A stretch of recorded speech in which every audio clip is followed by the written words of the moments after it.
blowing the whistle. Women and black officers are still not treated well. Allegations of discrimination at the Denver Police Department. The misogyny, the sexism, the racism is not new for the women and the minority operating in this system. A longtime police sergeant speaking out as she files a complaint. This is about legitimately those people who are suffering in silence. Tonight, she is hoping she can change the culture of policing by making her story heard. This is about many more people than me. Well, don't let the cloudy sunset fool you. It was another hot one in Denver, with temps reaching 90 for the 67th time this year. It's only happened 2 other times in 2012 and 2020. But tomorrow, the last full day of summer, is going to feel a lot different. Chief Meteorologist Mike Nelson checks in now with some big changes headed our way, Mike. Indeed. 92 was the high temperature today in Denver, but out on the eastern plains, nearly 100 at Burlington and Ray. Now, the conditions are still pretty warm out there. We're 75 degrees at the top of the hour, but you can already see the cooling off to the north of us, down into the 60s around Cheyenne, Wyoming. There's rain coming in from the west, moisture moving our way from the southwest. And heavy rain is expected in the mountains over the next 24 to 36 hours. But also there's a cold front coming in from the northeast, and that combination means a big change for tomorrow. Much cooler weather coming up with the rain on the way, heavy in the mountains. Down here about a 30-degree drop in temperatures for tomorrow. But autumn doesn't begin until Thursday. It's sure going to feel like it, though, tomorrow. All right, thank you, Mike. We'll see you in a little bit. And you can stay ahead of the rain by downloading our Denver 7 Plus app. The app is free to download for all Apple and Android devices. New at 10, a Denver police sergeant filing a complaint accusing DPD of retaliation after she raised concerns over gender and racial discrimination within the department. Today, Sergeant Carla Havard sat down with Denver 7 CB Cotton for her only television interview, where she shared why she's now coming forward.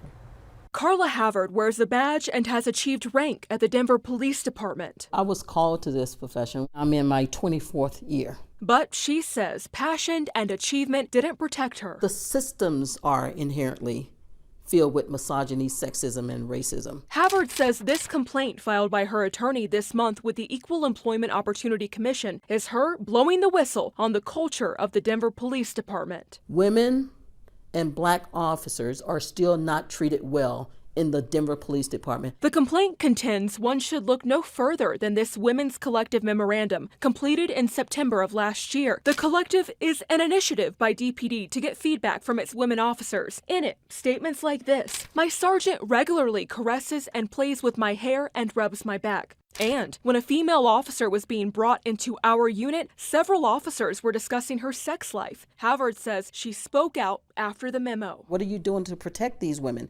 When I started being vocal against their narrative, I started seeing retaliation. Havard says after sounding off, many of her tasks pertaining to community engagement and diversity, equity, inclusion were reassigned, but portions of her identity remained in use by others. You don't want me involved, but you want to present this false narrative to the community of my involvement. The complaint also says after making herself heard, Havard was placed on a performance improvement plan. One her attorney says was retaliatory in nature because it included no solutions for improvement. The court doc also states when Havard tried to take her concerns to DPD's Civilian Oversight Agency, there were conflicting interests, and she was called a, quote, angry black woman by someone tasked with investigating her concerns. Havard says she's speaking out for others. I'm going to do this as long as I can because I'm going to save someone in this role, whether they admit it or not. We reached out to the Denver Police Department. The agency declined to comment on the complaint. A spokesperson, however, did point us to a series of diversity, equity, inclusion initiatives the department is currently trying to undertake. Reporting live, I'm CB Cotton, Denver 7. CB, thank you.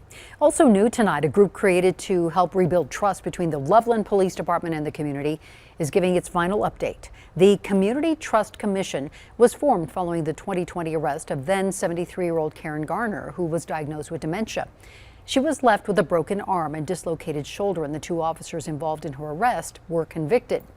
Now, in front of City Council tonight, the group made recommendations for police, including establishing a policy denouncing the practice of quotas for the number of contacts officers make each shift, requiring peer bystander intervention training for all officers, and creating a duty to intervene policy. The group also recommends Loveland Police take responsibility for what happened to Karen Garner and make a public apology, something Garner's family says they've been waiting for. No one from the LPD has ever contacted our family by text, by phone, by message, by mail, by email, any way, shape, or form, or publicly at any of the many, many hearings we've attended at the courthouse. They've never reached out. The Community Trust Commission is also recommending the Loveland City Attorney make the arrest's internal investigation public. A solemn evening in Idaho Springs as a vigil is held in memory of a man shot and killed by a Clear Creek County deputy. Christian Glass was killed in June after he called for help when his car got stuck in an embankment. This is in Silver Plume. The sheriff's office said Glass tried to stab deputies. His family says body cam video shows deputies were the aggressors. Denver 7's Rob Harris was at the vigil tonight and heard from Glass's family. We counted at least 80 people who came out for this vigil in Idaho Springs. Among them were Christian's mom and sisters, and dozens of people from the surrounding communities. And speaking with them, one theme emerged over and over again: disbelief that their community is now represented in international headlines. I will not rest until justice is served. I will not be quiet. Organizers had two main goals for their vigil: to honor and remember Christian Glass, Rest in peace, young man. and to demand accountability from their law enforcement and elected leaders. And I will no longer be quiet about it. It's been more than 3 months since Christian was shot and killed by a Clear Creek Sheriff's deputy after calling 911 to request help on the side of the road. In that time, those at this vigil say they've lost their trust in their law enforcement officers. Your job is to serve and protect, not to hurt and neglect. The deputy who shot and killed Christian Glass was put on administrative leave for a few days following the incident, but he's now back on the job. They have had zero accountability. Something must be done. We can no longer be quiet as a community. Christian's mom and sisters came to remember him and to thank the crowd for their support. They hope his death can be a spark for change. It shouldn't have happened, but it did, and we have to learn to live with our loss. And I just think, pray that it doesn't, changes will happen and it doesn't happen to somebody else. Organizers say this vigil is just one step of many they had planned to continue to demand for accountability from law enforcement, including possibly recalls for elected officials. In Idaho Springs, I'm Rob Harris, Denver 7. And new tonight, 2 eastbound lanes of I-76 are closed in Commerce City because of a crash involving a semi and a car. This video shows the car underneath that semi-trailer. State Patrol says a Brighton man driving the car was taken to the hospital with injuries. The driver of the semi was not hurt. The Secretary of State's office says Governor Polis did not violate election laws when he sent Coloradans a letter along with their tax refund. This is according to our partners at the Denver Post. Republicans filed a complaint accusing the governor of trying to boost his re-election campaign by branding refunds as the Colorado Cashback Program rather than a requirement under the Taxpayer Bill of Rights. The Secretary of State's Election Division says it found insufficient evidence suggesting Polis violated election law, and the Colorado Cashback was approved by the legislature, not a campaign effort. Well, again, according to the Post, Polis is asking for the Republicans' complaint now just to be tossed out.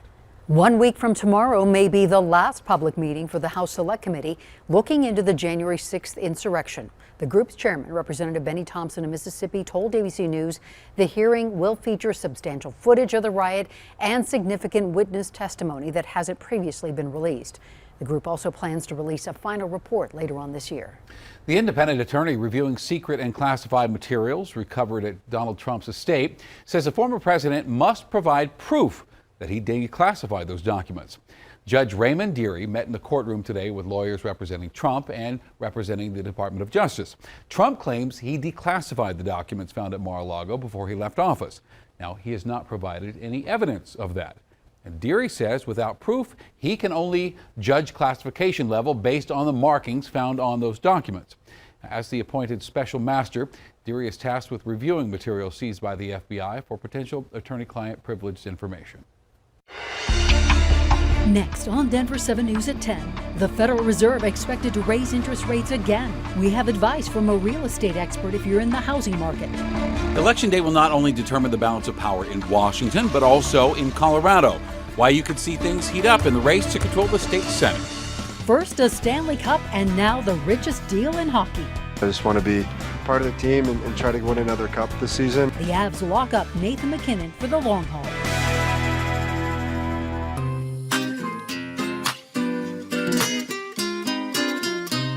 My name is Ismael Garcia. My family roots are from northern Mexico in San Antonio, Texas.